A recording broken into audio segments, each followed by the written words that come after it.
Yo, welcome everyone. Money Never Sleeps, episode 13. I'm super hyped. First off, I want to thank all of you for being such great viewers. You've helped lift the show to heights that I'd only hoped it could hit. Today, we're mixing it up. We have a few more guests. Flannel is a co host. And while everyone knows we just kick it on this show, I brought together a group that could really discuss the art scene on Solana. I think for many of us who have been in the space, ETH, in my circle, ETH has been the primary focus, and some Tez. I'd always viewed Sol as like a place with digital impressionism. Zen0, who dropped with my project, sort of put me onto it. I'd say in the last 2 months, there's been a true shift that doesn't feel temporary. With the security breaches in ETH and some of the costs of moving stuff around, it's really pushed a lot of people who previously didn't open wallets on other chains to look. And I'm going to be honest, when I went on Sol, I'd been a doubter. It had felt not decentralized, VC controlled, and sort of degen-y. And look, the people I've met now and having used it, I'm the first to always admit when something's changed or I was wrong. It's been such an incredible experience. The welcoming community, the ease and to transact. And so we'll talk about everything as usual, but I want to start with one interesting thing I've noticed is that these communities seem to be entirely separate. And I want to ask this group to start. How many of you operate solely on Sol, or how many of you do cross-chain? Just Solana for me so far. I collect though. I collect on a lot of chains, but only ever released on Sol. Yeah, and I'm pretty much the same way. Started on Sol, and although I study and support and try to bring, use my platform to kind of retweet and support other artists on ETH and stuff. I have not collected there yet, but as far as minting wise for my personal work, just on Sol so far. Yeah, for myself, I started off, I guess on ETH and Tezos. Really, it was like early Heck at Nunk days. I was experimenting there. I didn't really find what I was looking for. I was like, it was cool, but I didn't see the economic value kind of proposition there. So I switched over to ETH very early and, luckily was able to be very multi-chain from an early time set. But, after, let's say about a year and a half, 2 years on ETH, I just decided to put my eggs in the Solana basket, and I went super hard at it, and never really looked back. At times, I thought about looking back, but never did. So happy to say multi-chain all the way. For me, it's been weird because same as Goku, I started on ETH, and then it was really nice because one of my friends was like heavy into Sol, and I was just like, what the fuck is Sol, and I just gave it a shot, got in, and honestly, like, the biggest difference was Solana felt like a family because it's so small and it's so intimate that when I entered, it was just like I got straight into getting to meet all those crazy amazing people like John, Zen0, and all the big artists right now, because we were all getting started. Well, except for John. John has been like the godfather for all of us. He was like 1 month in, went straight to legend status. Yeah. But that was a funny thing because when I entered, we were all getting started, right? So it's been super nice to see like the journey of everybody just rising slowly, because nobody expected it to pick up that way. When did you enter, Derek? Like November 21 or something? I think so. No, I think John and I think John and I were within a month or two of each other too. I'm around that status too, like November 21 after Thanksgiving of 21. I think Derech was for sure 21, like end of 21, because we got to know each other like really early on. I feel, you know what I mean? Yeah, but something I feel like what you did is you didn't start off with putting work out immediately. Like I think that's when you started. Like It was like this November, December time you entered in, because that's right around when I entered in a few months. But I think mine was September when I started kind of diving into the art scene more of 21, and you were right after that. You're and right, I think your first release was like January. Yeah, I even remember Solana was still at 400. So Wow. No, not that high. 250. 200. I thought it was That would be 200. nice. That would be 450 nice. would be fucking The insane. the unrealized gains math calculator in my brain just freaked out when I heard. Yeah. I was like, oh god. You're like, ah! Yeah, I messed up. What's funny, Derek, you said about Solana, I found that Tezos was like that too. Like, I remember my first time buying on Tezos was like sometime in early 22, and I spent like an ETH and a half and was able to buy like 30 artists, and I was like number 6 on Object, and I got like literally I felt like I was being like hugged by a giant like million people. It was the nicest feeling. I totally agree. I came to Solana obviously at a little bit different stage in my evolution in NFTs, but man, people have been so delightful and so helpful. The people on this part of how this came together. I mean, look, Derek, even before I was a punk and before anything, I'd go to Japan and you went out of your way and spent multiple days with me. So I think it's one of the most beautiful things in this space. And, I'm always saying like what we're doing here, I am getting to the point where if I'm hanging out with people like outside NFTs, it's miserable for me. It's not like all we do is talk about NFTs, but it's like my family. And so Solana, I definitely get that vibe too. Dude, how am I not gonna treat you well? Like, you have a ripcache there, and have you seen how hot of a motherfucker you are? Hell yeah, bro! No, I ain't gonna deny. How do you guys feel now, having been in the space for a couple years on Solana? Does it feel?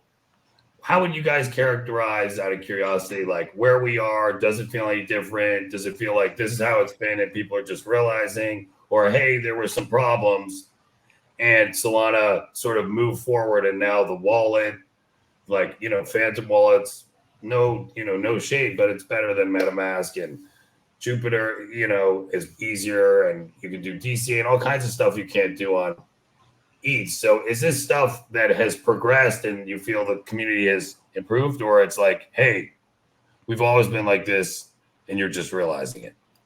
Yeah, I think we've changed tremendously. When we first started off here, especially John, because we were, again, like John was starting to release art, and I was in the degen phase of my Solana exploration, as you do when you start off. And you were having to mint NFTs by sending Sol to some random person and hope you get an NFT sent back to you. Like, that's how the original Solana monkey business minted out. And I'll never forget that. Like, Candy Machine didn't exist. Same shit. Yeah, same feeling. It felt a lot like early ordinals. Benny Redbeard, he always says, if you have to use a spreadsheet, it's bullish. And we were trading off of spreadsheets.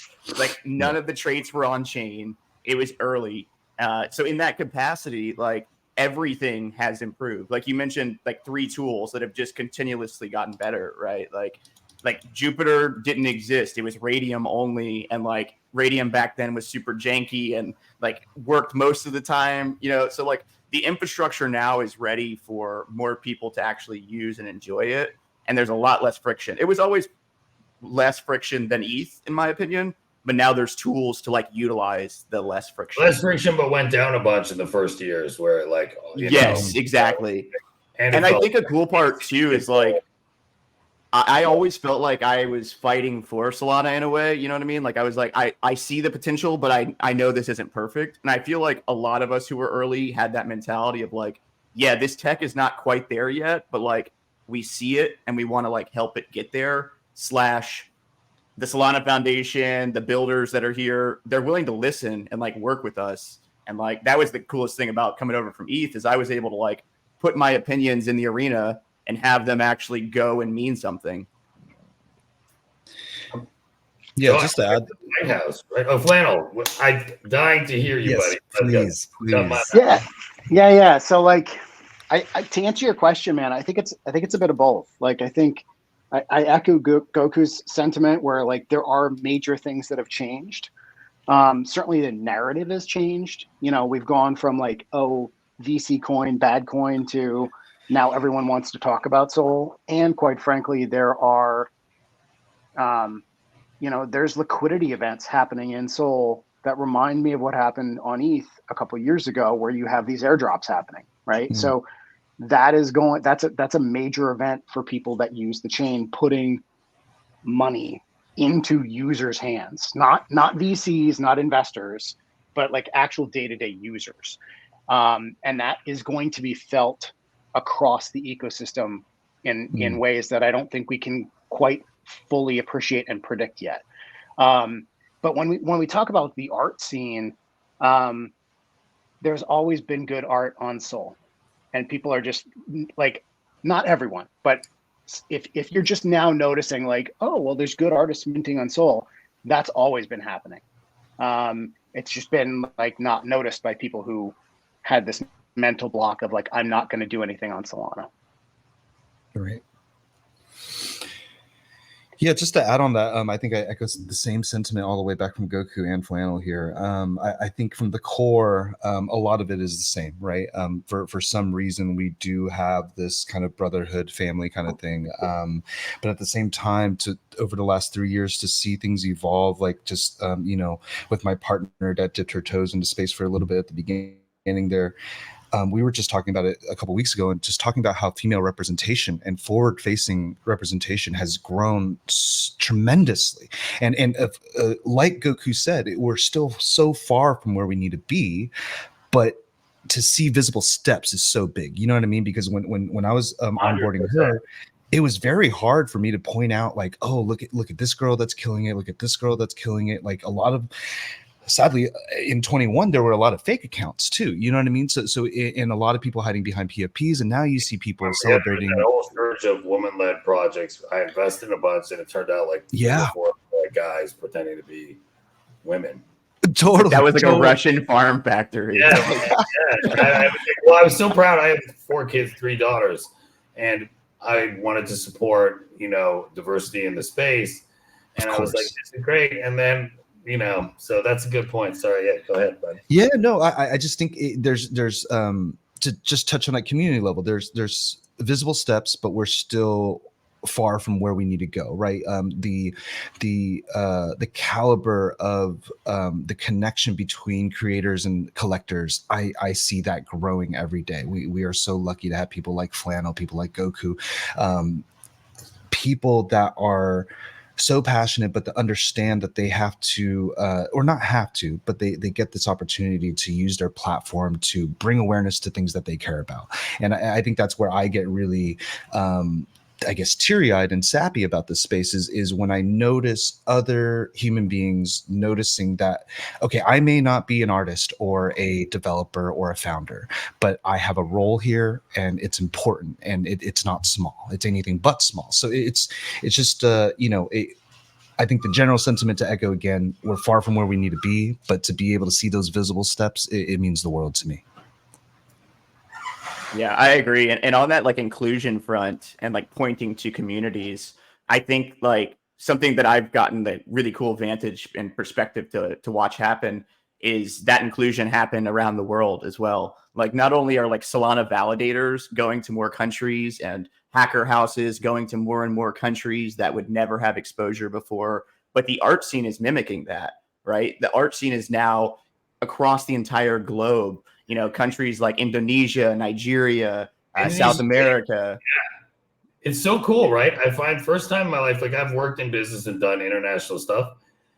I have truly have people all over the world in all kinds of places that I'm like totally tight with. And it's really has brought this true global in the sense, not like talk every day to people in countries, you know, you never ever thought you would be. I think that's the beauty of Web3, right? That it's like you're like in the movie everywhere. Oh, how is it? Everywhere. I fucking love that. Everything, everywhere, all at once. That one. It's just like, I haven't watched it. Watch it. It's fucking awesome, dude. It's just like I don't understand what it feels like from someone outside of Web3 to try to understand all this.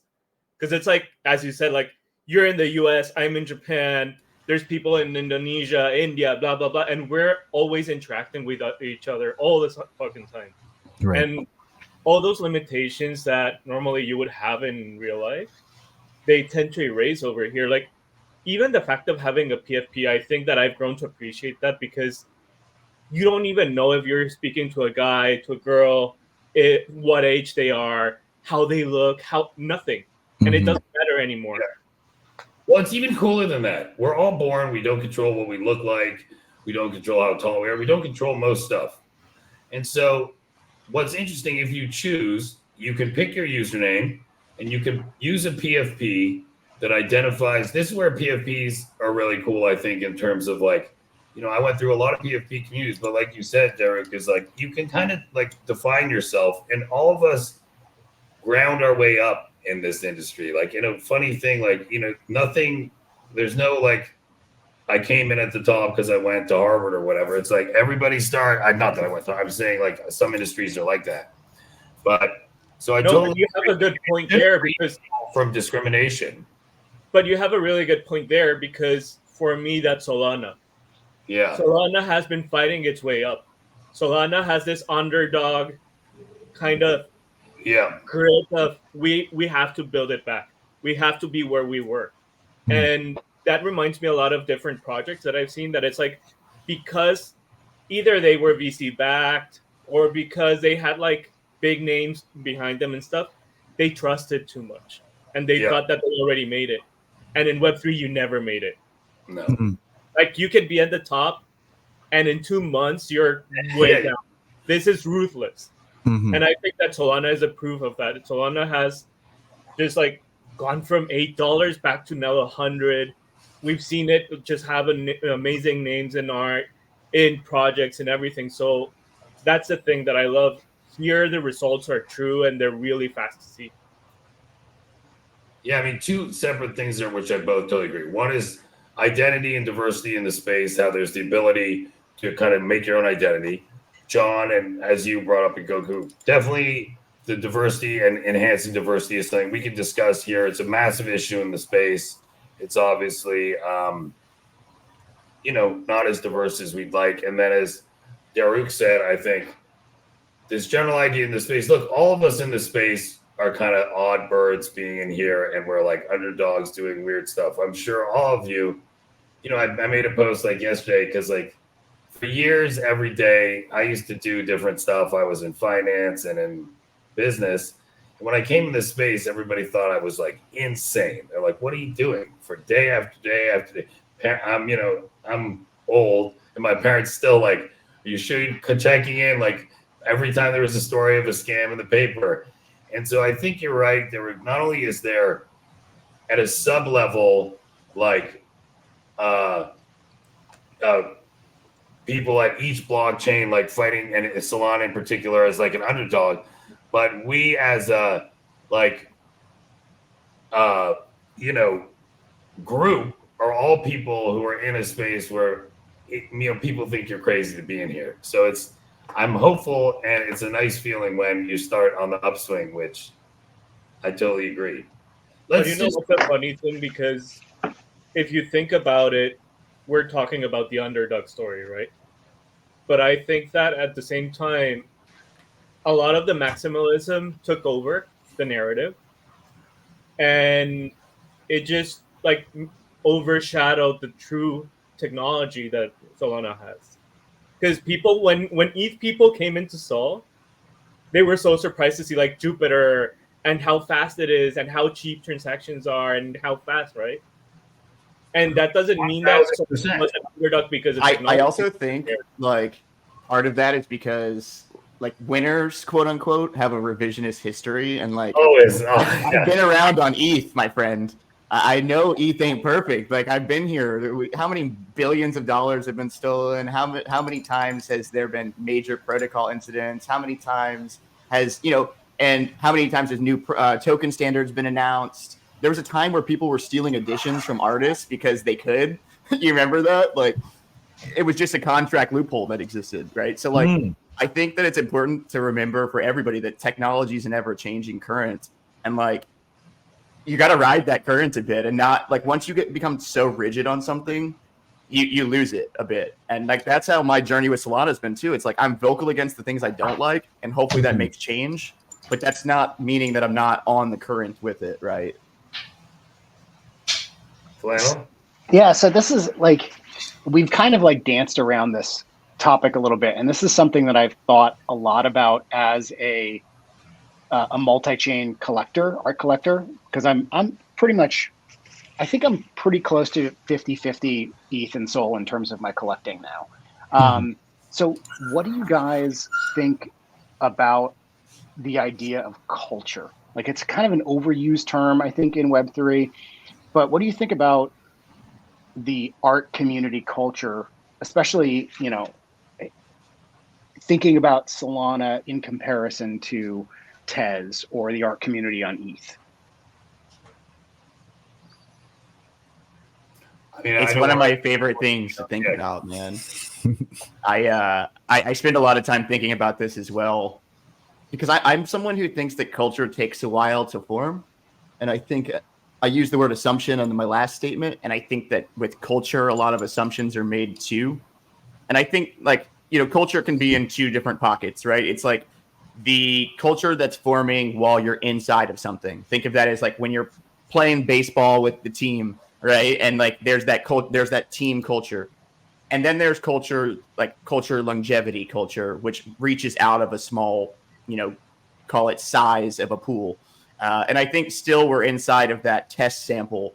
And I don't think anything's really reached outside of the test sample much. So to assume that there's such rigid cultures, I think, again, is one of those shortcomings a little bit. Do I think that they all have different team, like the baseball team reference, for instance? Do I think that each team kind of has a different ethos and whatever? Yes, but I think it's like still too early to assume that like the way things are or how they're going to be. And like, I think when people start to use the word culture, they start to use that with picking winners and like picking what they think will dominate culture, which is a weird kind of crypto thing that happens. It happens with coins and ICOs and all of that too. So I find that really interesting, but I do think that, you know, there is differentiation, of course.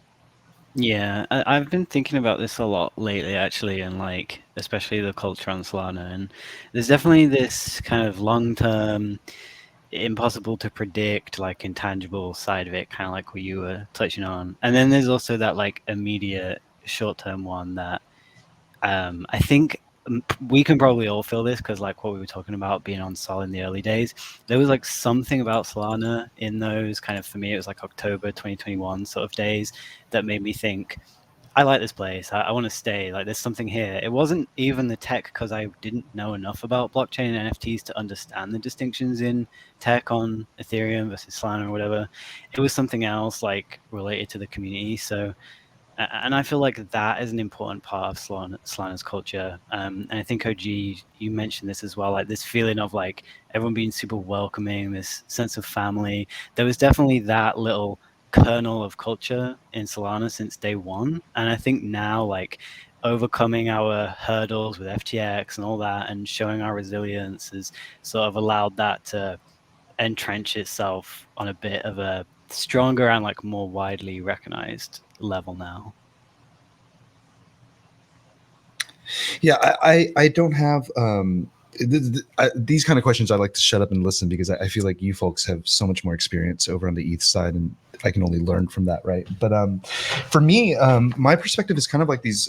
Imagine all these Venn diagrams with these overlaps, and I think these Venn diagrams are starting to get closer and closer and closer, right? Things of showing resilience of a chain, the culture of that chain, the resolve of that chain. How much we believe in there is a different way to do things, and how those layers kind of go through. But it's kind of beautiful to, before I had never, like in the last 3 years, I had never seen things like we have seen in the last couple months, right? Where these Venn diagrams are starting to get closer and I'm starting to like be able to have these beautiful conversations with people that have been in blockchain as well as NFTs way longer than I have. And I'm back into that same mode of like summer 2021 where I didn't get involved and I was just shutting up and I was listening, because I just find it so fascinating to see hear all these different perspectives and figure out where I kind of position myself in that and my understanding of that and how to ultimately speak to that audience, right? Because whether or not I'm only a Web3 artist to some people, or I'm just an artist to some people, it's a big bulk of my audience is the people that have gone through the ebb and flows of blockchain, and it's crept into my work quite significantly, which I love. So it's for me, it's just been, I think I'm still very young in this space, and it's just a beautiful learning experience to. We talked earlier about geography splitting us apart, but I think our professions also split us apart too, right? Like I just talking a little bit with OG yesterday, I think I got sappy at certain points, just saying like, dude, I'm just so grateful that the universe put me in a seat next to you. You know what I mean? And that's how I felt about so many of these people. You know what I mean? And it's people that I would have never dreamed of rubbing elbows against, let alone becoming friends with. You know what I mean? So it's hard to complain about anything, really. You know, the complaints are superficial at most. You know what? I'm gonna speak a little bit of multi-chain here. It was really special the first time that I didn't start in Soul, as you know. So I always felt like a little bit of an outsider, the black sheep, when I entered. And it was so nice to see the way that everybody welcomed me, the way that people embrace new people here. And when they see that you're grinding, that you're trying to make it, that you're here to just like heighten everybody, people are super welcoming. And I remember the first time that I had to speak in front of a people, and John was there, and we were just a little group of people. That vibe, that energy we had of we're all here together, we're all building, and then hopping up on stage and just like it was such a nice family. And I think that that word englobes Solana. It is a family, because the thing about ETH is it's beautiful. There's amazing people on ETH. I'm grateful to be on ETH too and everything.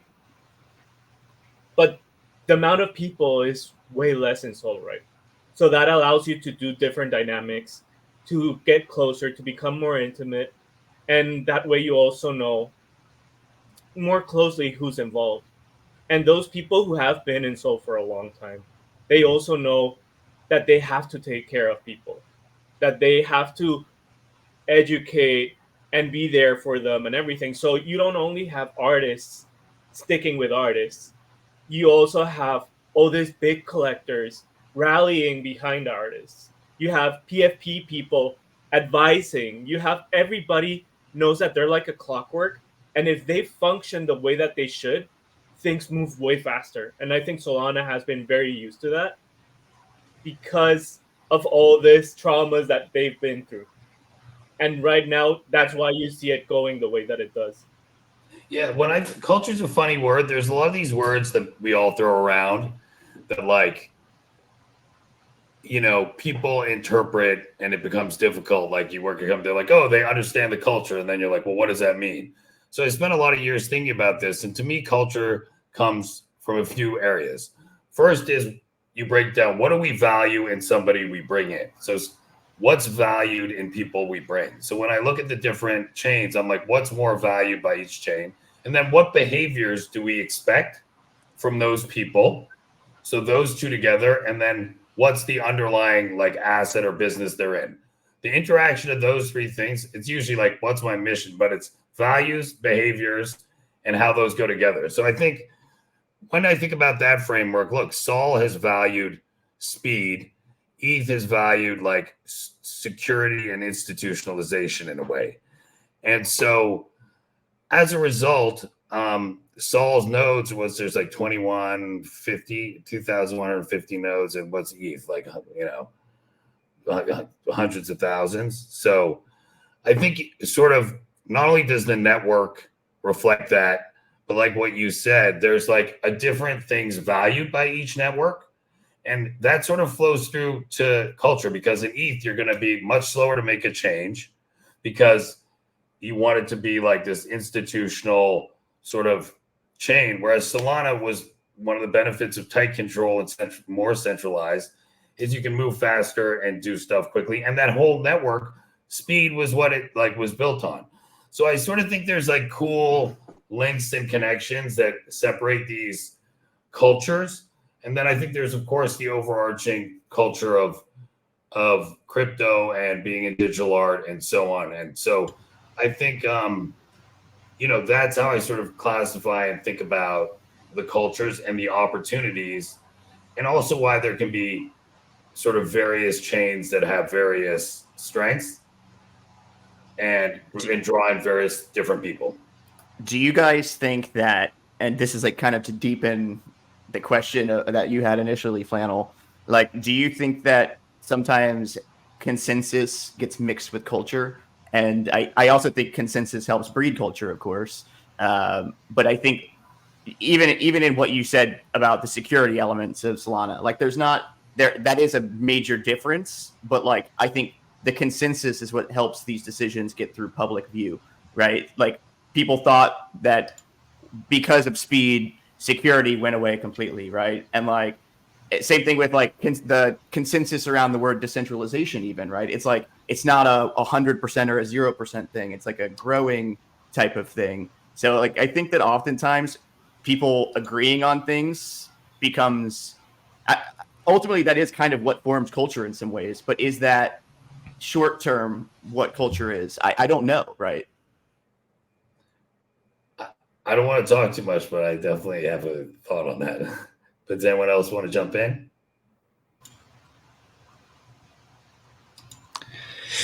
Yeah, I just want to jump in first, just because it's kind of lingering from what we were just speaking about, and mainly from what Derek was saying. And I wonder that early days of community, because we are a small mountain village versus a metro or a metropolis or whatever, was there a time that, like, my biggest question is, like, was there a time that ETH was a small mountain village, right? Yeah. And the new restaurant opens, everybody floods to the new restaurant, they forget about the small businesses, and it keeps going.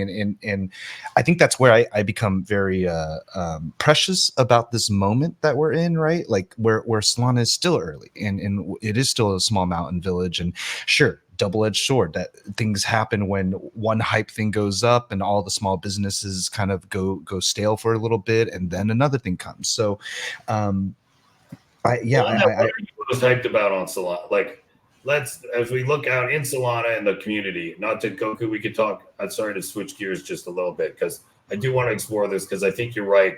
So let's talk about what is the consensus and what people are focused on. What are you guys excited about generally right now? It could be on Solana or just in digital art. What do you think is cool that's happening? What big changes do you see? This is something I've been thinking a lot about, because I think there's been a lot. Flannel, would love your view as well. What are you guys excited about? What do you think is a challenge that needs to be addressed? Any not plugging stuff, but any projects or people or other things that are, making you guys get excited or cautious? I think I saw something very interesting in Miami that I was like, okay, this shit is happening. Art is really gaining traction. Like, before, like, yeah, we know, like, everybody says, like, oh yeah, one of one art, and art is just like here to stay and whatever. But that's something like, that's just words, right? And I think Art Basel, this time, seeing how tight everybody was, and how, you said it, how art did become culture. It's not just some other option. Now art is here to stay. And I saw it like, dude, like, I'm not joking. I would go to parties, like 5-6 parties in just one day. I stayed there for a week, and it was just like, how the fuck did you get the Uber? Huh? I said, how the fuck did you get so many parties? I was in an Uber like 3 hours a day. I have no fucking idea. Like, my friends would be like, we would be at a party, and then it would be like, dude, there's this other one, let's go. And I would just hop in another cabin.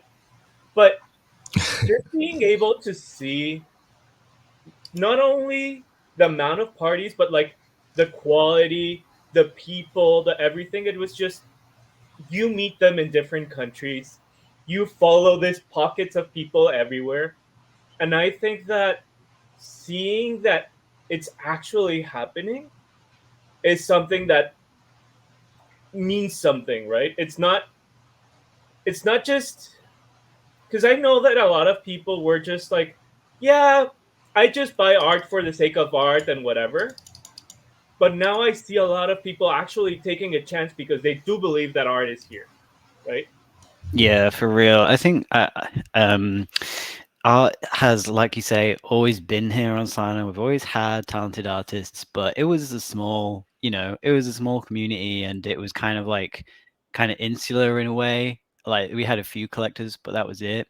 And I think now it feels like the market and the kind of collectors around the art scene on Solana have matured, and we're seeing more people take it more seriously.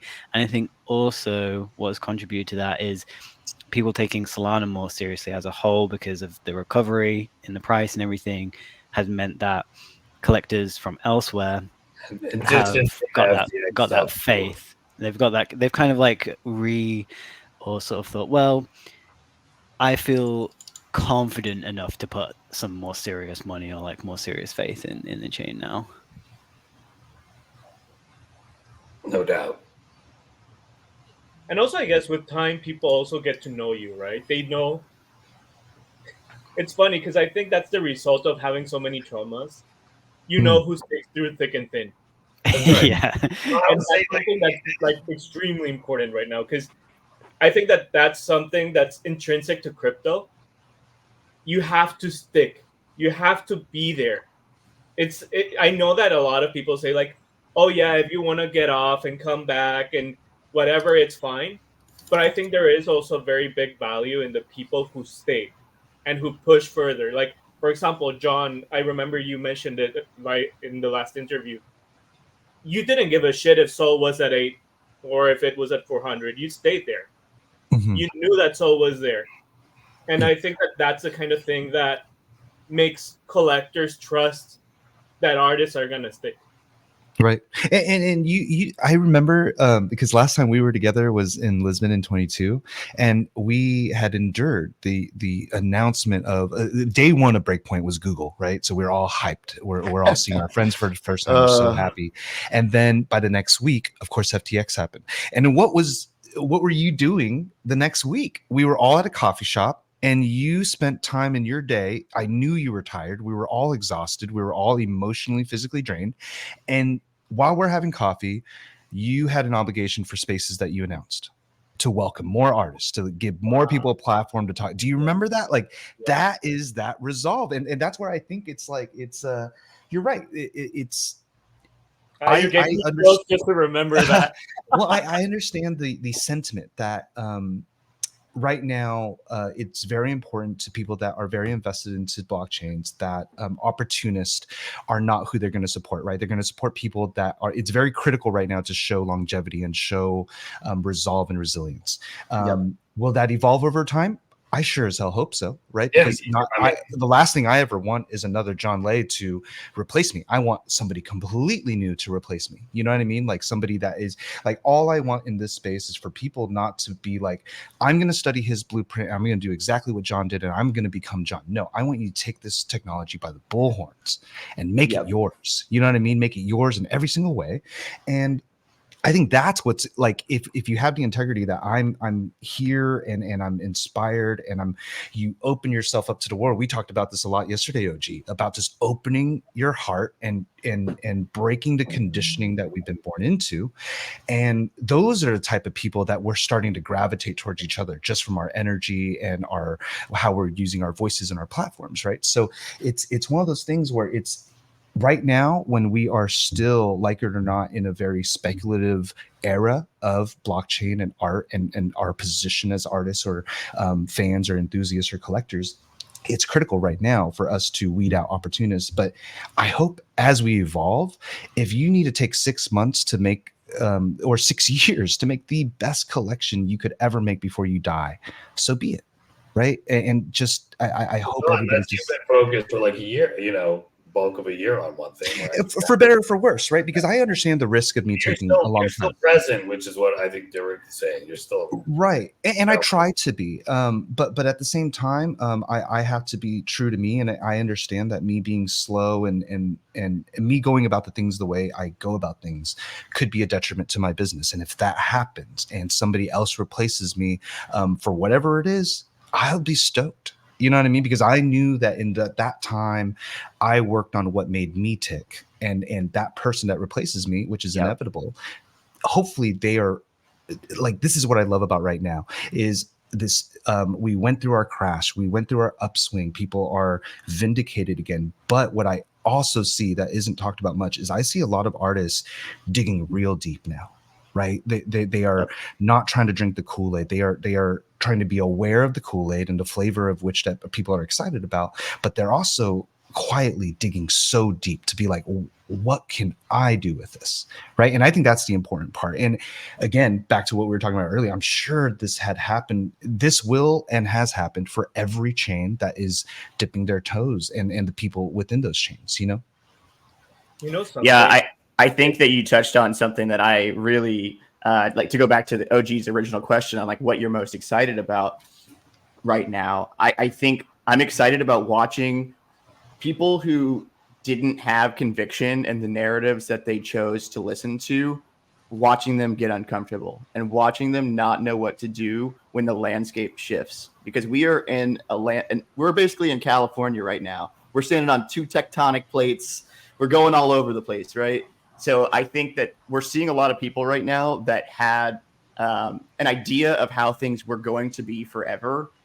And now we're watching that change happen. And what happens when change happens? Inevitably, energy has to go elsewhere. So now we're seeing, like you said, John, this mixture of like the oil and water is separating a little bit more right now, right? The water is getting agitated, and you're starting to see who might not have actually had that conviction behind a narrative that they weren't sure about. And I think that that's where artists are uniquely positioned. And I think by nature, collectors as well, for those who have that ability to stay steadfast in what their belief was. And that's where you see a lot of artists having a hard time and needing to go away. They never learned how to love this ecosystem. They only learned how to love a sale. That's right, man. There's also something very interesting to talk about here, which is longevity and legacy. Because when art started, again, it was something very speculative. It was something that people were just taking a chance on. And I think that now even artists are becoming part of the culture, right? And that allows people who have built a reputation, who have built a legacy, who have built a history to take things in a more mindful way and in a slower way. And as John is saying, like, now you can take a month, 2 months, 3 months to develop a project, and you don't feel this rush to, I need to drop, I need to be active, I need to have attention. It doesn't happen anymore. You know that you have to be a little bit there and just like say, hey, I'm still here. But it's not like you have to have this crazy activity going on so that people know that you're still there. Because they already trust you. They already know you, and you became part of the culture. Yeah. You can't just call mom when you need money. You know what I mean? You got to call to say hi and stuff too. Yeah. One interesting thing we're talking about here is just the pressure to be here. I want to sort of raise two things with the group. So one is like this idea, when I first came into crypto, I'm like, how am I ever going to trust anybody? As we're saying now, it turns out because it's transparent, daily interact, you actually end up with some of the best friends. This flip side is, you know, I had a guy who I lifted up in my project whose wife basically said, if you don't sell all your NFTs, I'm going to divorce you. And he had to disappear. You know, there's a joke of being an NFT partner, how an NFT husband or wife, if you're, you know, or partner, if you're in NFTs and they're not. How do all of you, because Derech, you and I have talked about this, Derech's the guy who will give 200% of himself and, you know, all of us on this. The reason we were all picked is because you're all people the community said, are around the clock here. So how do you, in this world that we're talking about and talking about being present or not, how do you balance your life and the demands? Personally, it's been a very interesting journey because, like, for me, I think Web3 became 24/7. I think 24/7 doesn't even exist anymore. Like, it's an obsession. It becomes part of your life, right? And it's funny because I had an interview with somebody and they were like, so how's your schedule? How do you choose when to make a piece? How do you choose to work? How do you think about everything, right? And I told him, like, I don't know, because it's just so internalized that it's just part of your life. And for me, I had the honor, the privilege to have a wife that totally understands tech, that knows that crypto is the future, that understands digital currency, that can see where things are going. And on the other flip side is she wants me to be happy. She understands that art is my happiness, and that's where I thrive. And when she saw that this both sides of tech and art are intersecting in Web3, when we had to have the talk to avoid having a divorce because of NFTs, Sure. she was like, dude, just be happy. Do whatever makes you happy. And if you're going to thrive there, do it. And she's been seeing all the journey, and she says it like she can't be happier of having taken that decision, even with all the risks, even with everything. She's seen you over here in Tokyo. She's seen how I interact with Flannel, with John, with Goku. Like, seeing that, she's like, dude, this is like a dream for any other person to achieve this kind of connection with other people, and you're there. Yeah, I feel. Oh, sorry. Please, no, please, Zen0, Thanks. please. Yeah, I feel you basically there. I think it's very similar for me. I don't really like it, I guess. It is so difficult to not be 24/7 that ever since I started, it's something I've been trying to improve on with a little bit of success. It's the space, like you mentioned as well, Derek, is ruthless. You can feel like you have to be here every minute, every day, otherwise that's it. But then you're also like battling with this conflicting feeling of, but I feel so genuinely passionate about it that I also want to be, even though I feel like I shouldn't be. And then in terms of like, my wife and everything, I'm lucky too. She understands, she supports me, she's happy for me, she loves it as well. But then there's also the more practical side of like, well, this is an opportunity that I feel like has come my way, or I've been given, or I've built for myself, that I'm not going to get another time, and I need to make the most of it. And then, while also doing that, while also setting us up for the best future I can, also being able to like, do what I love for a living. Isn't that what all artists are kind of aspiring to do at least to some degree? But yeah, I mean, having said all that, I do think that the ruthless nature of the space is unsustainable, and I hope that like all artists can find a better balance where we can find success, we can, release the projects we want to release, work on the things we want to work on, but not at such a brutal level. Yeah. Just to add into that, I'm very lucky too. Most of you guys know my partner Jamie, and she has been the most supportive figure in my life before NFTs, before money, before any of that stuff. So it's I'm extremely grateful to be with an artist. I never thought I would be with an artist, but and I love being with an artist that is so far outside of my art. You know what I mean? It's a completely different scene. It's a completely different attitude. And, you know, there are events where she's the star of the show and nobody knows who I am. And I remember I was helping her at one of her convention tables, and they're like, you know, talking to one of her fans while she was up and away. And they were like, oh, like, do you draw yourself? And I was like, oh, no, maybe one day, because I really like being in the shadows when I'm there for her. You know what I mean? I don't like to be flashy. So and she's the same way when she's at the events. She has individual relationships with people in this space that she has built on her own. And I love that we're different entities. We're not just kind of combined objects. You know what I mean? So I'm extremely lucky, and I've never been in that position where like you have to choose this over this, because we deeply understand each other and what we want to do ultimately, which is connect with the world through our work. It sounds like all of us are really lucky individuals. Oh, yeah. Likewise for me, I wouldn't even be in this space without my wife, without a doubt. And I think that it goes down to a couple of things, right? It's grace for your partner and for yourself, because no matter what, there's going to be days that are amazing and days that are terrible. I think it's putting in that extra time to be like, hey, I know I've been on the internet for this long, but like, here's some flowers, or I baked bread. So like I baked bread in the middle of the day. Like now you don't have to eat the store-bought bread. Like little things, like little acts of love that make sure that you're present. Oh yeah, I'm a sourdough daddy. He has branding, bro. He has branding for his bread. He has hang tags. Like the only reason I would ever move to the East Coast is to be part of this bread line. You know what I mean? I need that bread, bro. What's the brand? My aunt, I make this sourdough. It's like tartine from San Francisco. Their recipe, I've been making it for like 4.5 5 years. What's your brand though? So I don't have a brand. It's just my aunt got me tags. She got me tags for Christmas. That makes it nice. My original Twitter was Crooked West, was based on I compete in brewing, and that was like the brand I competed under. So Crooked West was like my brewery, and you know, Twitter.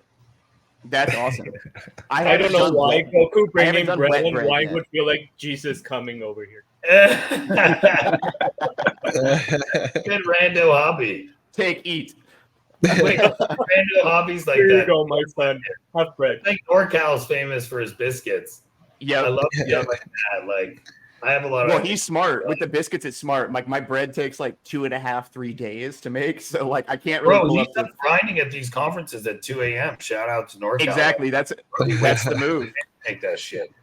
I got to start fermenting my bread for the trips. But yeah, going back to it, I think that like just being self-aware is super important, right? Like all of us have been here an amount of time. You know that this space is like, sometimes it's going to demand a lot more of your attention than other times. And like the first word I mentioned, which was grace, I think is really important for like everyone, whether you're artist, collector, builder. Like give yourself the grace to take like an afternoon off. Like yesterday I took the afternoon off to go see an art gallery IRL. It was amazing. I saw it with a couple friends, my wife. It's what I needed, right? And like sometimes you don't even know what you need because you're so deep in this space. So like listening to that, like that little voice that's inside, and sometimes it might be really small. We're all men. Sometimes you dilute that a bunch, but like you have to listen to that little voice that's like, hey, it's been a while since you've been on a date. Like go do it. Yeah. I you know, it's funny. I think back to it was December 22, and it was the first time after being with Jamie for 7-8 years, and we've been engaged now, that I had flown home to Houston. And I remember getting to the airport, and I said, I'm so sorry that it took me so long to like come back. You know what I mean? And I was like, and then this kind of rush of excuses came to my head, right? Of every year of like, oh, I'm busy with this book. I'm busy with this stream. I'm busy with this release. I'm busy. And for me, and I understand that a lot of my fans gave me this luxury to be able to be present in the last year. And it's one of the things I don't get to talk about often, but something I'm so incredibly grateful for, because I think I fell into this hustle for the last 13 years that just never stopped. You know what I mean? And I think the last year I've been trying to have afternoons with my mom, be more present towards my partner, be more present with my friends. I remember how often my friends would have kids when I was in my 20s, and it was kind of like, okay, I accept accepted that we're going to go on separate trajectories at this point. There's not much we can have in common. And now I want to be the best uncle to all these kids. You know what I mean? I want to be present for my friends that are going through these life-changing experiences. You know, yeah, Uncle John. But yeah, it was just one of the, you know, what you just said kind of brought me back to that of how important it is to be present in all of that. So for all the artists, Flannel unmuted. Oh, there you go. Yeah. So for all the artists on this call, like when we talk about, you know, your time commitments here, which I mean, because I could talk about like myself as a collector, but to me, it's more, you know, I feel like you guys have even more pulls on your time, right? Because you need to be here, you need to be interacting with your collectors in your community, you need to try to sell. You also need to carve out enough time for you to actually be able to create. So it's a totally different dynamic than I'm in. So how could collectors, patrons, anybody else in the space, even your colleagues that are artists, how can we make things, I don't want to say better for you, but like how could we be more understanding or create more space for you to have that time to create? I'd love to start this one. Flannel, I DM'd you a while back. I mean, it's not even everything I wanted to say to you, and I'm smiling ear to ear every time you unmute. So I'm so excited to talk to you this way, and I can't wait to have a intimate conversation with Justice too. But people like yourself are already doing that, right? People like yourself, which is rare but becoming, I hope so anyway. I want it to become the norm, where these collectors are not only empathetic, but they're proactive, right? They're not passive collectors, they're active collectors. And to see collectors like yourself celebrate so many different types of artists. And really, the only way you do that is by opening your heart and being curious and leaning into that curiosity. I think that's what's making it easier, because you, as a collector, this is what I was talking about earlier. This is where I get really sappy in the space, is when every individual realizes their power in this space, no matter what walk of life you come from. And people like yourself taking your role seriously. And it might not feel, I'm probably being melodramatic about this or speaking in hyperbole, but I really do feel this. I feel that you are taking your role seriously, among with many other collectors. And what that's allowing us to do, from my perspective, is what do I do with that? Well, it's only right in my mind to make the best work possible, to start the conversations that I want to start, and risking sustaining success for that, right? Like, I think for me, what I'm most grateful with my life journey is I grew up poor. Most of 90% of my years as an artist was extremely poor, but extremely happy. And I learned to be happy poor, which I think is a great skill to have. I'm learning to be happy with some money. But if I end up poor again, but with rich in work, then I'm okay with that. You know what I mean? My cost to live is not that high, and it's not too extravagant. So, you know, I think the more the shades of gray are celebrated, the more people feel empowered to be a shade of gray, right? Like, I know that I'm not keeping up with this new influx of things. I didn't have a release timed and all this stuff, but at the same time, I know that I'm working on something that makes me very emotional, right? And that's always been my rule of thumb. If I can make myself emotional about something that I drew, by probability, I have to affect one other person of the 8 billion that we share this planet with. Yeah, I think that was beautifully said, man. You gave me chills there a couple times. I resonate a lot with it. I go back to the word that I used with thinking of my partner, and I think even going back even further to the word culture, collectors such as yourselves are the people who help promote a positive culture. And yes, artists do as well, but there's always, if you go back in art history, it's always been that way, right? You had the patrons of the art who helped set these kind of, not ideals, but like help promote morals that might have been healthier for whatever. So going back to the word grace in that thought, just having collectors ask that question is a great first step. Just having people say, hey, give yourself some grace. it's okay to trip and fall. You're going to get back up. Like all of these things that add a human touch versus the very transactional touch that we unfortunately went to in the heart of the bull market, I think are things that collectors can do vocally. And of course, every collector is different, just like every artist is different, but in their own way, being vocal about the things that they hope can be better for the society of artists, if you would. Yeah, I just want to quickly say I definitely agree with that. And when you first asked that question, Flannel, I was sort of like, I don't know. I don't want to put any kind of, burden on anybody else. Like this is kind of my journey to like carve Right. out and manage. But I don't know. Actually, those answers made me think, well, I guess there is. And it made me think of like my favorite thing that people have said to me in the past is just like collectors is just, oh, take your time. We trust what you're going to do. We trust what you're working on. And we like, all that kind of thing. Just giving me that kind of like pause of and reassurance of you guys have got my back and you have faith in me. And a lot of this pressure is self-inflicted is a very reassuring thing to hear. And then on another side of it, something that I find takes up a lot of my time. Sometimes I'll get to the end of a week and think, I did so much this week and none of it was art, but it was all important stuff that I had to do. And one of those things is like building my community and building a conversation in my community and that kind of thing. And just having that active collector role you mentioned of something as simple as posting a tweet of my work, just sharing the piece that you've collected, so I can just hit retweet on that and think, great, a little bit of my work has just like been sent out into the Twitterverse and maybe a couple people see it. That's great. So that's a little bit off my plate this week. That kind of thing just goes a really, really long way. Just small acts of sharing, telling somebody about an artist that you like or you think they might like. I think that's all really, really productive. I think it's also this. Oh, it's all right if I jump. Go ahead, bud. Go ahead. I was just going to say what's interesting to me is, look, until recently, artists would use galleries who would be an intermediary between the collectors. And there was no connection between artist and collector. Derech, and I'll let you continue after, but I just wanted to drop this. So why we've talked about it, it's all linked together.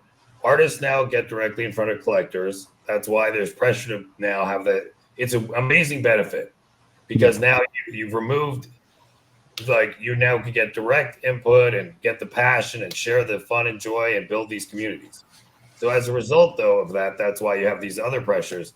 So the fact that this is one of the beautiful things I find about collecting art.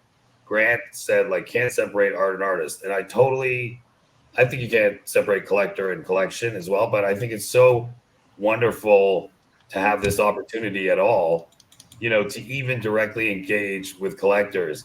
And so I do think collectors are part of the ecosystem and they have responsibility. Why? Because as an artist, when you start releasing work, you control how much of your work is out there. After years, all of you are still, in the grand scheme of life, we're all, this generally younger community. So there's a lot of years.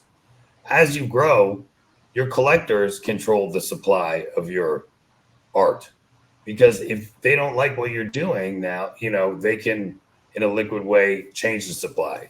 So you are technically, in a way, partners with your collectors. And when you collect from an artist, it's very important to think about who else is collected, because over time you're kind of obviously not informed, but you're effectively in this relationship. And so for me, part of the joy both should be as an artist and a collector, and I spend all my time on this, is getting to know the people that you're partners with and knowing what they value and knowing, are they going to still be here? And I've been so blessed, and that's my greatest joy in the space. So from Flannel, is, I know, remarkably well regarded across multiple chains and a wonderful human being and collector. And I think the final wonderful opportunity, if you're doing all that stuff and people see you doing the work, is it's sad in this space, and why we talked about it earlier, sometimes it's embarrassing, is that people do the dumbest shit, and a lot of stuff that's in the timeline is no wonder everyone thinks we're a bunch of fucking clowns, they send 4,000 ETH to a wallet or get scammed on the same thing 20 times from being stupid. So I think it's really imperative that if you are here and you are taking it serious on either side of this ecosystem that we're a part of, is show people there is a better way. That's like my whole thing is like, yo, of course we all have challenges, all have this, but we have the most wonderful opportunity ever. This new technology has facilitated an entirely different way of connecting and producing art in a world where all the young people are used to seeing content continuously, digital content. So this is only going to grow immensely.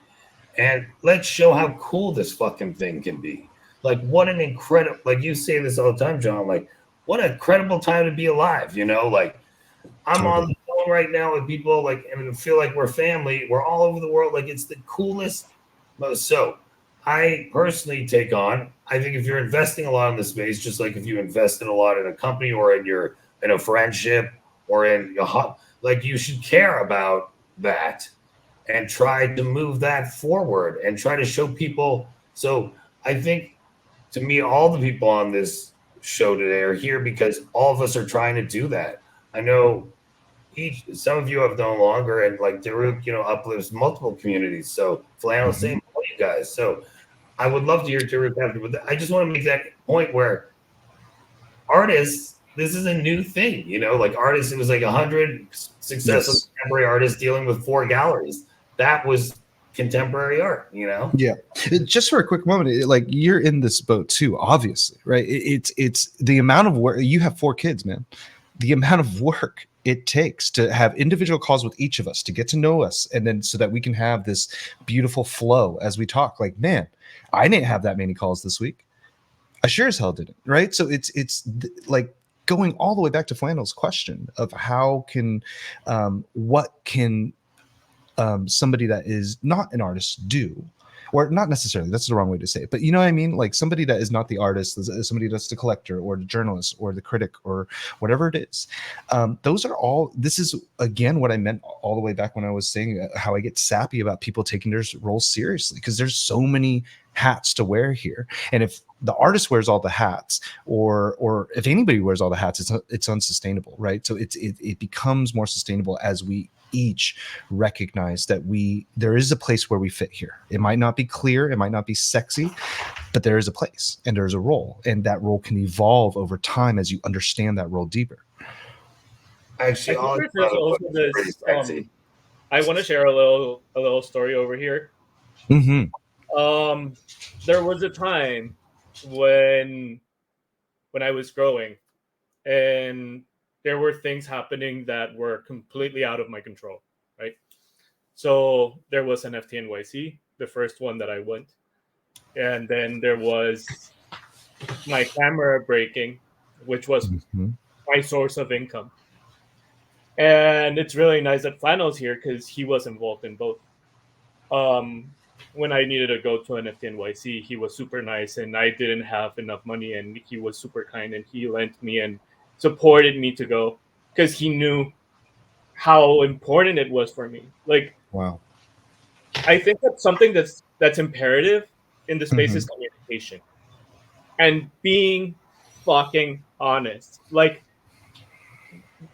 don't lie. There's no need to lie because here everybody knows everything. There's a proof in the blockchain, and we're here every single day. So if you lie, people will just know. And the fact of being vulnerable and just sharing your true life experiences makes bonds. And going back, like, my camera broke. I couldn't finish pieces and everything. Flannel was there. He was like, dude, I know you have pieces there. Mint them. Tell me how much you need, and I'll help you get it. Next day, we bought the camera. Everything went well. And it's that kind of things that give artists like this push. I tend to say this a lot, like, with all these people supporting me, how am I not supposed to make the best art that I can, right? It's not because this is my job. It's not because, yeah, I'm an artist and I make art. It's like, now we have these amazing people that work together with us to become even better. So how are we not fucking supposed to make the best thing that we can, right? You're our family. Like, collectors, I don't think as collectors and artists, we become families. We're here always together. And if there's just something that collectors could do to help artists, is have this communication. I know that everybody's busy in their life. I know that everybody has things to do and everything, but taking a little time of your day to, I know this sounds a little bit like elitism, but to just DM your favorite artists who you've collected from and you've been and be like, yo, how are you doing? Are you good? Do you need something? Can I help you with whatever? That already goes so much a long way. And I think UOG and Flannel do an excellent job with that. You are there for artists, you support us, you retweet, you go out of your way to do that. And seeing that kind of thing permeates to more and more collectors who are learning, that's what we need. Because in this space, I've seen it, like, everything is this continuously evolving culture where people just copy the behavior of the OGs. That's, Mhm. I mean, that's exactly, but it works. So any new thing a human goes into at a job or whatever, they basically, whatever, they listen to how people talk, they listen to what expressions they use, they listen to what is valued, they look at what's valued and not valued. And I think you have an amazing point. Like, I really try to do, I think there's a really special community, this weird balance of like super nerdy, like technical, cool, fun culture and all this. So every day, it's not every time somebody's coming in, you have to set a bar in everything you're doing that tries to say, this is, in my opinion, to the best of my ability, and I'm far from perfect. I'm saying, hey, I want to do this stuff that if everybody did this, it would be cool. And I want to set that example and I want to show. And look, I'm at a different stage in my life and career than some other people in the space. And that's given me some unique opportunities. So I understand that and I love this. But I think the way you talk, the way you carry, what you value, what you do, that if you set that example, and again, that's like how I found those of you I didn't know before. Mhm. If you set that, and like Derek said, what I love about this community that is like everything when you're a good person and everything's found out. Not you're not a perfect person. You've made mistakes. When like I've made a million stupid mistakes, but you do your best to be a real person and honest, and not. And the community will find it all out, and as a result, now they know you're a good person, which you never know in real life. You don't know if what somebody's telling you. And I find the community actually remarkably understanding and reasonable. In a world where I think there's like this thing that everyone says, like, oh yeah, like you get one comment, you get blacklisted. But I find people like when I talk to them about people screwing up, as long as you're like, hey, I fucked this up, here's what I find. So it's a remarkably understanding community. And I think so. Do your best, set a tone. You ain't gonna be perfect all the time. And I think that's a super important point. There was this small thing that happened in Miami that Flannel was there to experience it. I jumped into a panel at the Punks Brunch, right? I was I super saw it too, excited bro. for that. Yeah. I was super fucking excited. Like, I flew to Miami just for that brunch. And when the panel started, I paralyzed. I freaked out. Like, I had never experienced such a weird emotion because I was sitting on the stool with everybody in front of me, waiting for me to say something smart. Mhm. And my brain just said, get the fuck out of here, you know? And That's I The was, awesome. audio was fucked I was the blank. audio was fucked up. I was in panic mode, and I had never felt panic that way. Thankfully, I pushed through. I was nervous and whatever, and I'm a perfectionist. I like things to go my way. And when that happened, the panel ended and everything, I was like beating myself up. I was just like, how the fuck did I fuck this up, you know? And people came to me, and everybody started to tell me, dude, it's fine. If I would have been in your shoes, I would have been the same. People started to hug me. One of the organizers came and just like hugged me super hard and gave me a kiss on the cheek and was just like, dude, chill. If I would have done that, I would have totally understand it. Mm. And I think that kind of comprehension, that kind of humanization, is what also speaks a lot about the space, because it's so fast, it's so volatile, that at the same time it's very raw and it's very human. So people are very understanding when this kind of things happen. Yeah, because it's a lot like art. It's sensitive artists who have. I find it delightful. It's the first time I always say, like, I was lucky in my professional life to do all right, but I never felt like I was with my people. And here it's just like the nicest feeling. Like, I used to be like, when I'm like, I find the reactions reasonable. Take away all the hyperbole, but like you said, there were like I was at Punk's brunch.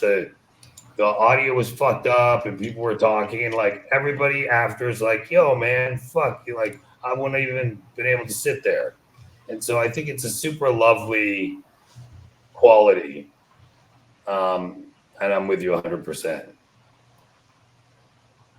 I see Flannel is unmuted. I want to make sure I give you, because I talk over people. If you can, Flannel, we're wrapping up in 13 minutes, so you take the run, baby, run. I'm gonna flip the. I know it's your show, OG, but I'm gonna ask you a question. It's the Flannel show now. This is the Flannel show. I'm serious. Last 13 minutes, Flannel show. So I know you had some exposure to Solana early on, and now kind of coming back around. So, I mean, what have your observations been coming back around, and what do you want to know about Solana that you might not know? Because you've compiled a panel here of people who have been on Solana for a long time, and artists who've been killing it on Solana, and Goku's very, very well connected. So you've got a captive audience here of people that can shed a lot of light on stuff. I mean, absolutely. So we talked about it, I think, more towards the beginning on the specifics, but I definitely noticed now. First, the speed of the network provides all kinds of like things I didn't expect, like security in ETH. If you have a wallet, one of the big problems is you have 1,000 NFTs. I think T's is like, if you have 1,000 NFTs, it costs you $10 to move one. That's 10 G's. If you have a wallet, you're stuck. Solana, you can avoid all this shit. Not that I'm doing this, of course. I always like to say what you should do. Anytime you buy a new NFT, you should just open a new wallet, buy it in that wallet, and transfer it the fuck out, because it's free. So all of a sudden, you don't care if you permission this wallet. You just have a wallet that never interacts. You just send stuff to and send stuff out of. And so it's like these little things I never even thought of.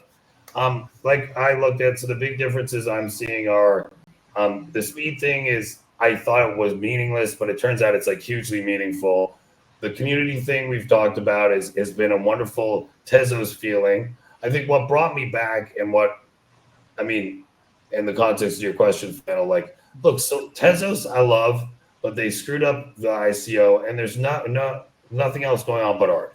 So I'm a little, there's not a bunch of devs, nothing. Solana, like, the NFTs are like the fifth use case. Like, it's written in Rust. You'd be high frequency trading, gaming. You obviously huge for DeFi. So like, what I'm noticing is when I'm thinking about sustainability in networks, and I think somebody earlier was saying it's easy to get drawn into being a maxi. I sort of became too close-minded.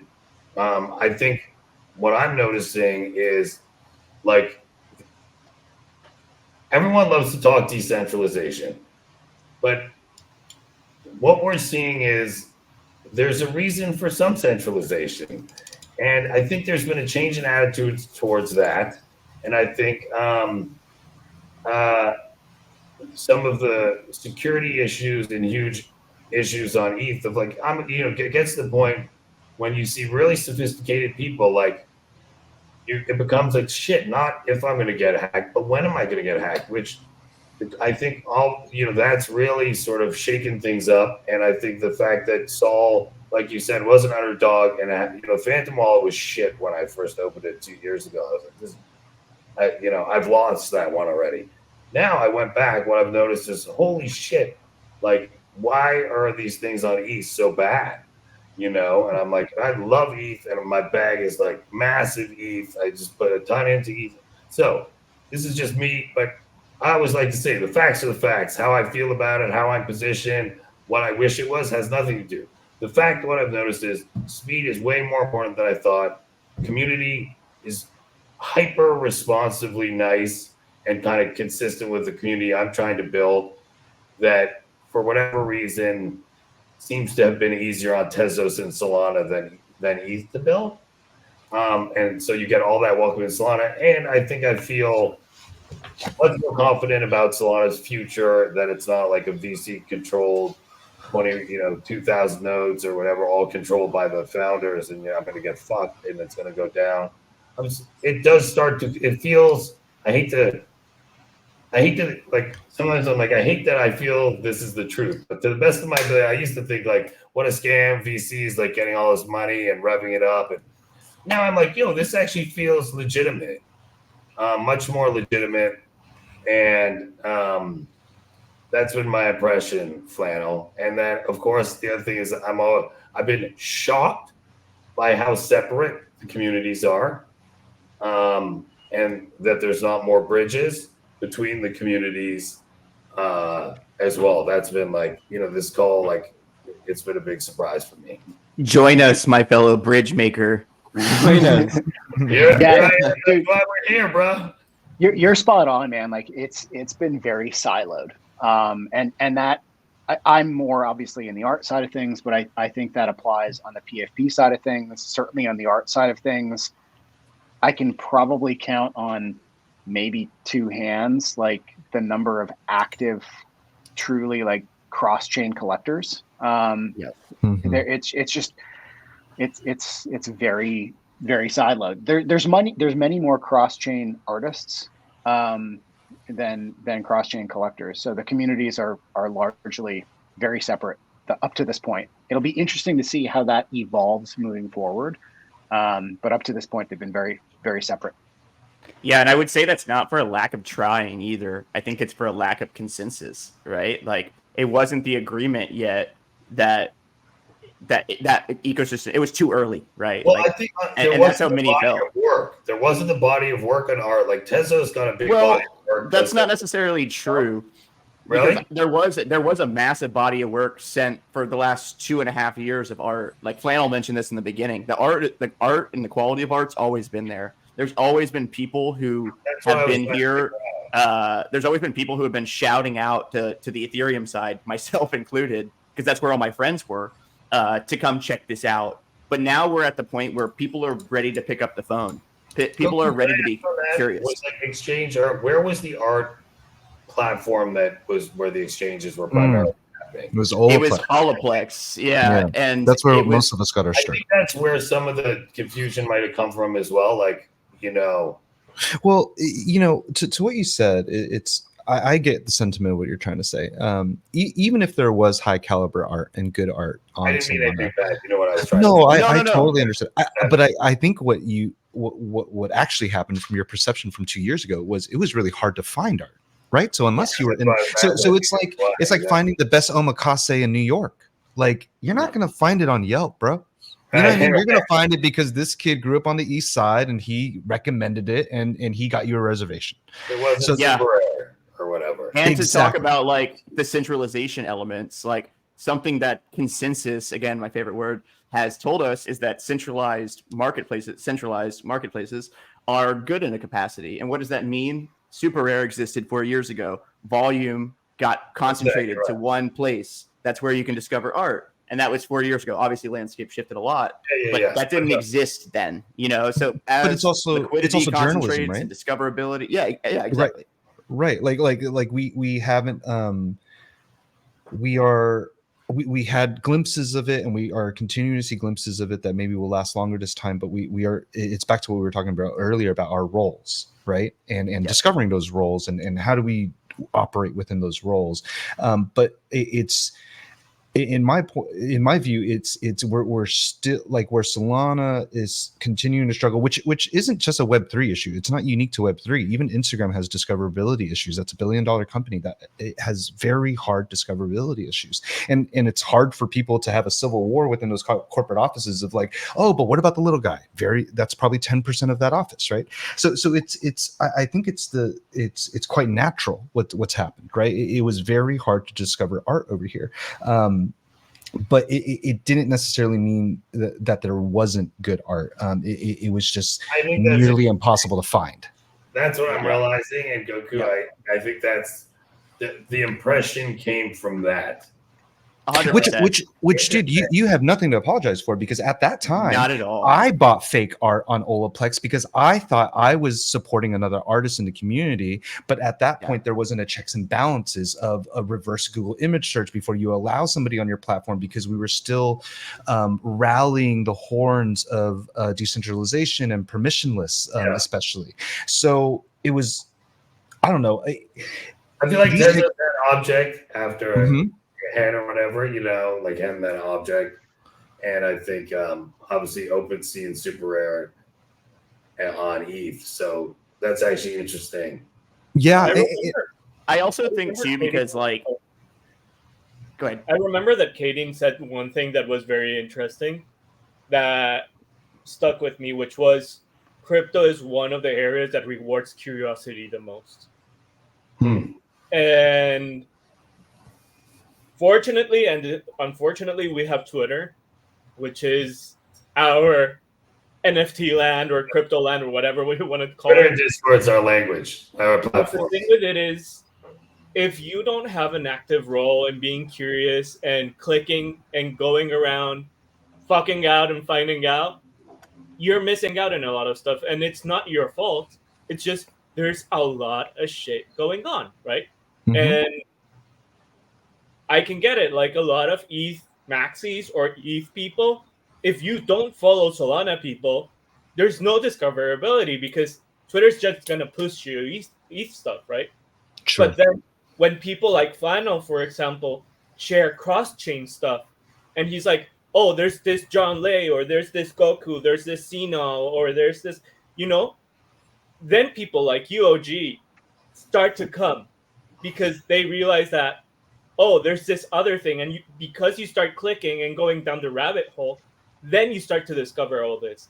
But if people like Flannel don't post things from the other side of the border, how are people supposed to know, right? Yeah. Well, hopefully Sometimes today, you got to shout into the dark until it's light out. Like sometimes you're out there howling at the moon and then all of a sudden the sun rises, right? Like that's how it goes. Like the same thing happened with ETH. And I think something I was going to touch on briefly is like Solana worked backwards, right? It had a PFP explosion, and that's when a ton of initial liquidity came over in 2021 when Candy Machine got released, right? And back then it was amazing. It was like, oh my God, like all this liquidity popped up on this chain that no one was using, whatever. And that's where a lot of attention came from. Whereas with ETH, the PFP side and the art side kind of came up together in some capacities. So we had to do a lot of working backwards here as a community of being like, hey, I know you guys know of this chain because of this, but guess what? It also is viable for this.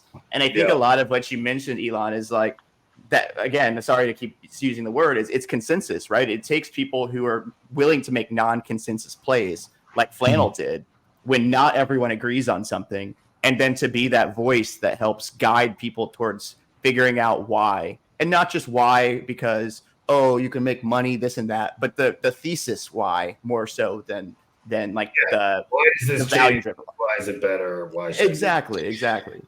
This is why I think since day one I've wanted this, but like the comics industry taught me how important critics were.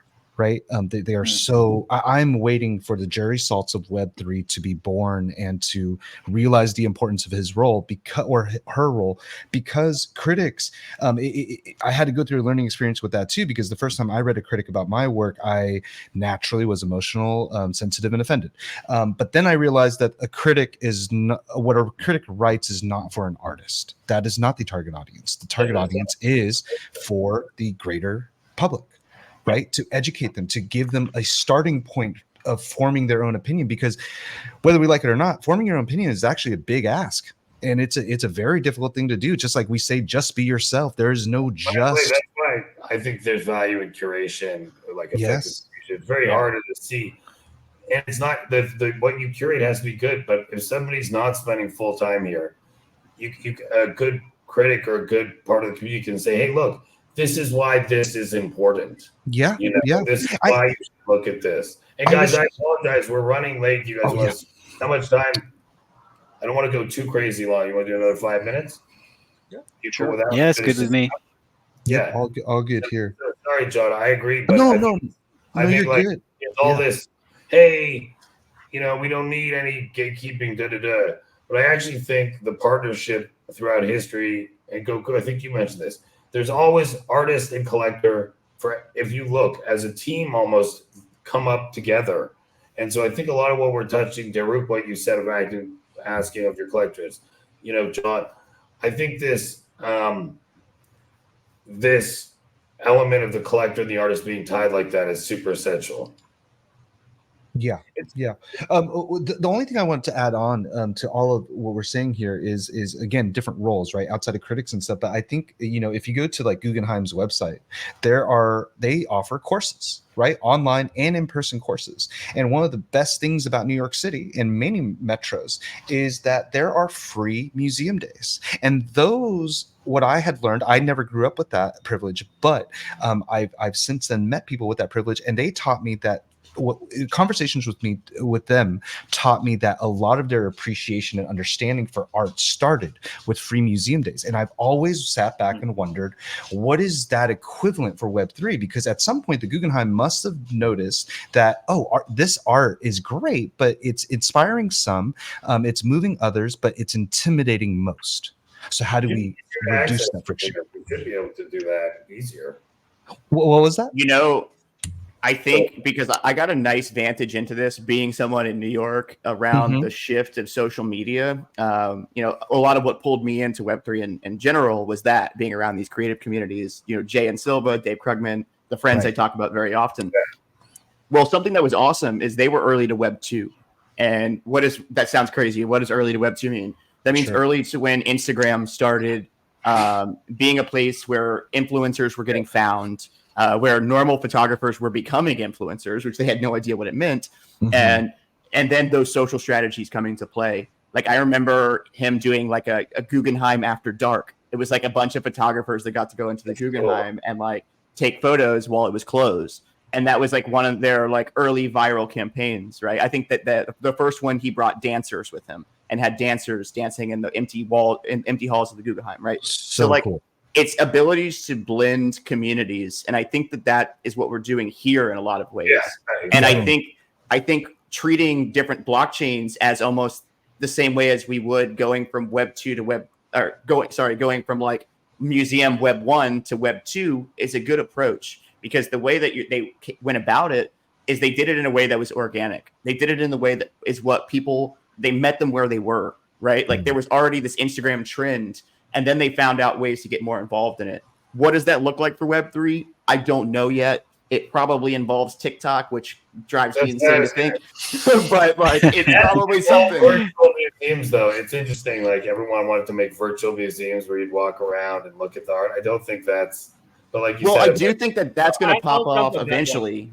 I think we're like because I do believe that virtual museums are a thing. Yeah, but the technology is still not there. Yeah. NFTs or digital art in general will have a huge boom when technology evolves a little bit more. We have it with the Apple Vision Pro.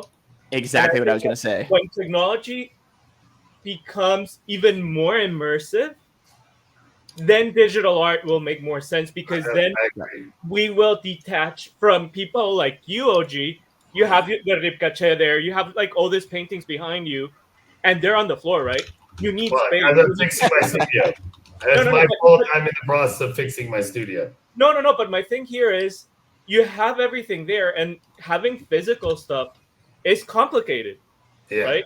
But when you have a digital space, that whole layer of complication just disappears. Like go to your vault, go to Flannel's gallery.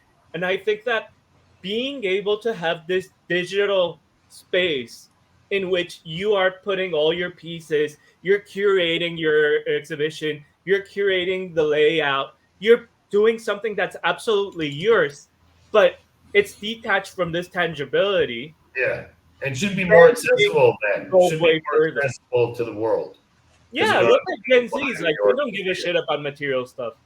They'll buy things that are worth thousands of dollars that are just digital assets because it makes sense, because they're already living in that space. So Mhm. whenever our generations start to shift more and more and more into all this immersive experiences, things will change. Yeah, I agree. I definitely agree with that. Goku, You know what finish, you I can't know do it. in digital spaces though, which is unfortunate, is you can't curate art leaning on the ground on the wall. I And know, that's bro. I know. you just gotta lean No, into I it. know You gotta Chris, lean he into did it. it. You gotta you Chris, gotta he was be doing like that. I What's that? this remember was part Chris, of he the was putting curation. like the pieces like just like literally leaning. Yeah. I It's know. all part of the curation, man. I know, I'm terrible. The worst.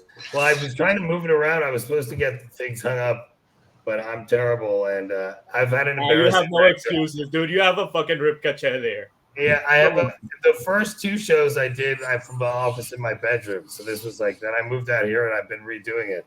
So I'm You got kicked out of the house. no, well, it's my house. I don't have anyone who can kick me out. The I'm kicked ordering yourself like out. a rug and a sofa, and so I just had it repainted. And then I was traveling. Anyway, I fumbled the bag. That Nah, man, it's part of the artistic vision. You just gotta lean into it. the garage. So hey, what a joy it is talking to all of you. Dude, You know, just sorry to interrupt you, but imagine in 5-10 years if Ripkache becomes like this massive artist, and we remember this time where OG had it just like they're laying on the floor. it's not. That's that flex. I That know, OG flex. It's OG no clown. What a clown. I know, that was embarrassing. I should have moved them all out the way so you guys could like, but I was like trying to lay them out. I was like, do I have time to hang them to make them look good? And I was like, fuck. I ended up I had a meeting right before it. So yeah, life. All right, what a joy. I hope that this was fun. It was more people than usual. But I think it gives a chance to introduce a lot of new people in ETH, a lot of people in ETH to what are Soul and these amazing community, culture, art. As you said, Goku, many of us who didn't realize how long it's been going. And I just want to thank all of you for your time, and having the calls to prepare for the show was a joy to get to know you. And I'm so excited to see what happens from here, and all of you continue doing all the great stuff you're doing that got you flagged as the great community members you are. So anyone else have anything they want to say before we wrap it up? Just a big thank you to all of you guys, everyone listening, everyone on the panel. Thank you. Yep. I just want to echo that. Thanks, everybody. Thanks for having us up here. And thanks for giving all of us Solana guys a platform, or using your platform to give us a platform. My pleasure. All right. Love you guys. Thanks for the time. Money Take care, never guys. sleeps. We're out. All right. That was fun.